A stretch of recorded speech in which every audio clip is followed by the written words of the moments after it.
అనకాపల్లి జిల్లా చోడవరం ముద్దుర్తి గ్రామంలో శారదా నది ఒడ్డున శ్రీ సంగమేశ్వర స్వామి దేవాలయం కొలువై ఉంది. జారుకొండ, నల్లకొండ, పిప్పలకొండ మూడు కొండలు కలిసి ఉన్న ప్రదేశం ఇది. పురాణాల ప్రకారం శ్రీకృష్ణ దేవరాయల కాలం నాటి దేవాలయం.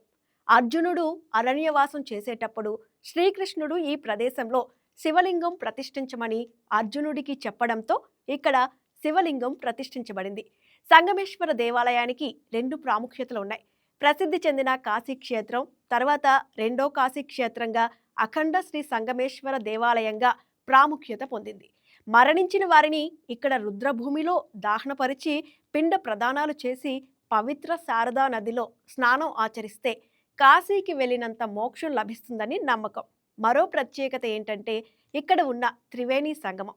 ఉత్తరప్రదేశ్ ప్రయాగ్రాజ్లో గంగా, యమున, సరస్వతి మూడు నదులు సంగమాలు ఒకే చోట కలిసి జీవనదులుగా కీర్తింపబడ్డాయి. అలాగే కాసేరు, బొడ్డేరు, శారదా నది మూడు పాయలుగా ఒకే చోట సంగమంగా ఏర్పడి ప్రవహిస్తుంది.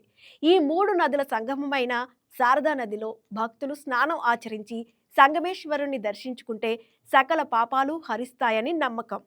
ఈ సంగమేశ్వరుడి గుడికి మేము ఎప్పుడూ వస్తాము. ఈ నది స్నానం చేయడానికి.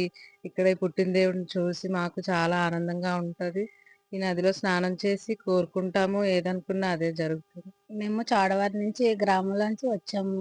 ఇది ఇక్కడ చాలా మంది త్రివేణి సంగమం నుంచి అనేసి అంటారు. పూర్వీకులు చాలా ఇదిగా అంటారు. ఇక్కడికి వచ్చిన వాళ్ళు ప్రతి ఒక్కరు కూడా అంతా బాగా మంచిగా జరిగిందని చెప్తూ ఉంటారు. జంగమేశ్వర స్వామి గుడికి రావడం మాకు పూర్వీకుల నుంచి మాకు అన్వేతం.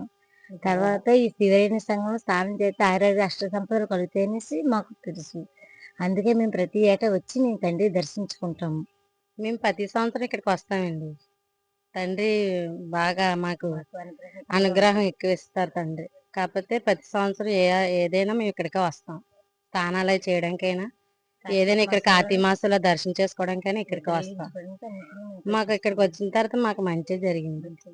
దేవాలయానికి ఉత్తర దిశన శ్మశానం, దక్షిణ దిశ నుంచి ఉత్తర దిశకి పారే శారదా నది.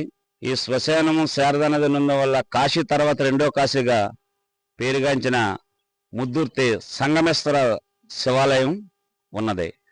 కావున ఈ 14 గ్రామాలు భక్తులు ఎప్పుడు కార్తీక మాసం, సంక్రాంతి, ధనుర్మాసం అంతా కూడా ఎప్పుడూ కూడా పూజా కార్యక్రమాలు జరుగుతూ ఉంటాయి. కావున భక్తులందరూ సహకారంతో పునర్నిర్మాణం కూడా జరిగినది.